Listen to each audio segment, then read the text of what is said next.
नमस्कार, आप देख रहे हैं आरएडी न्यूज। मैं हूं योगेश चक्रवर्ती। राष्ट्रीय लोक जनता दल के अध्यक्ष उपेंद्र कुशवाहा ने जेडीयू को लेकर बड़ा दावा किया है। उनका दावा है कि जेडीयू में भगदड़ मचने वाली है, लिहाजा तमाम जेडीयू के नेताओं ने अपना आश्रय ढूंढ लिया है। जी हां, उनका कहना है कि कई नेता और जो एमपी हैं, विधायक हैं, वो उनके संपर्क में हैं और बाकी जो हैं वो दूसरे दलों के संपर्क में हैं। उनका दावा है कि जेडीयू जल्दी ही खत्म हो जाएगी। उनका कहना है कि जेडीयू इसलिए खत्म हो जाएगी कि जल्दी ही आरजेडी और जेडीयू का विलय होने वाला है।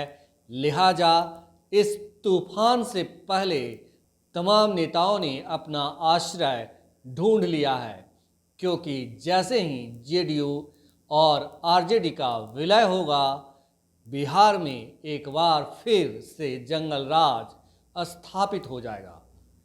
तो सुनिए उपेंद्र कुशवाहा को उन्होंने क्या क्या दावे किए। देखिए, हम किसी बयान के बारे में हमको जानकारी नहीं है, वो अलग विषय है, लेकिन जेडीयू के अंदर हमने बार बार कहा है कि सिर फुटबॉल की स्थिति आगे आने वाले दिनों में और दिखेगी। वहाँ कोई भी एक दो अपवाद को छोड़ दीजिए तो जो भी बड़े नेता हों या नीचे के कार्यकर्ता, कोई जेडीयू के साथ नहीं रहने वाला है। सब लोगों को मालूम हो गया है कि जेडीयू का क्या हर्ष होना है। जिस दिन नीतीश कुमार जी ने निर्णय ले लिया कि हम अब लालटेन छाप जिंदाबाद करेंगे, बिहार को हम उसी खौफनाक स्थिति में फिर से पहुंचाएंगे जहां 2005 के पहले बिहार था, तो उस परिस्थिति में कौन उस पार्टी में रहने वाला है।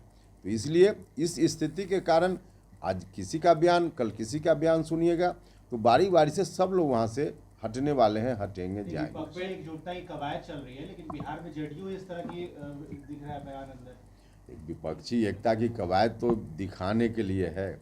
नीतीश जी को भी मालूम है, महागठबंधन के लोगों को मालूम है कि सबसे अधिक दुर्गति अगर देश भर में कहीं महागठबंधन की होगी आगामी चुनाव में, तो बिहार में होगी सबसे अधिक दुर्गति। यह मालूम है सब लोगों को। इसलिए वो कवायद कुछ भी लोग दिखाने के लिए करें, बिहार में तो यही हर्ष होना है। क्या जज्बा बात को दोहरा रहे, तो क्या लगता है ये जो गुटबाजी की बातें लगातार सामने निकलकर सामने आ रही है, तो क्या अंततः जेडीयू जो है वो बिखरेगी? हाँ, तमाम नेता सब लोग कहीं ना कहीं ठिकाना ढूंढ चुके हैं, और बीच में मेरे हटने के बाद भी तो कई लोग वहाँ से हटे। तो आप देखते जाइए ना, यह सिलसिला रुकने वाला नहीं है, और अंततः जेडीयू में कुछ नहीं बचने वाला है।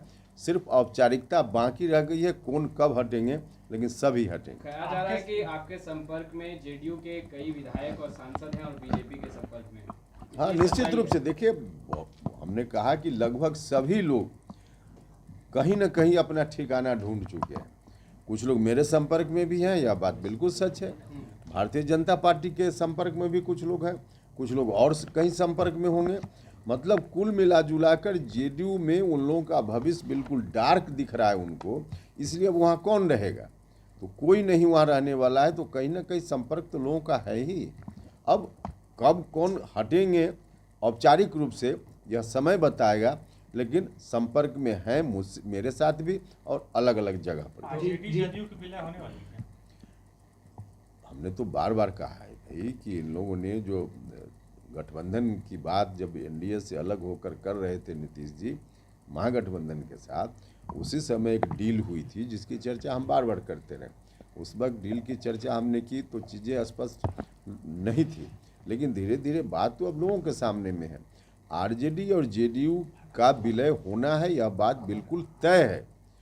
कब होना है, 1 महीना में होगा कि 6 महीना में होगा, ये तो आगे पता चलेगा, लेकिन विलय तय है। जीतन मांझी चलो की राजनीति तय करेंगे या वो भी आगे चल गए एनडीए का हिस्सा है?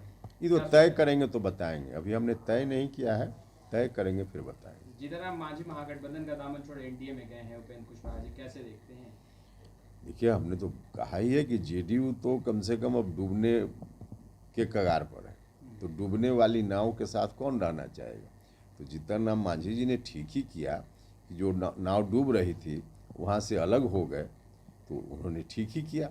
बाकी फैसला उनका था, इसलिए उस पर क्या टिप्पणी होगी, लेकिन कम से कम वहाँ से हटे, ठीक किया उन्होंने। हम बैठक राजधानी पटना में बुलाई गई और तमाम विपक्षी दल एक मंच पर आए, कैसे देख रहे हैं इस बैठक को? देखिए, एक मंच पर आए, हमको भी लगता था कि लोग एक साथ बैठेंगे तो शायद कुछ काम की बात करेंगे, और इसलिए हमने तो उम्मीद की थी कि अभी जो एनडीए की सरकार है देश में, उसके खिलाफ इन लोगों का कोई वैकल्पिक एजेंडा शायद देश के सामने ही लोग रखेंगे और उस पर कोई बात कर पाएंगे।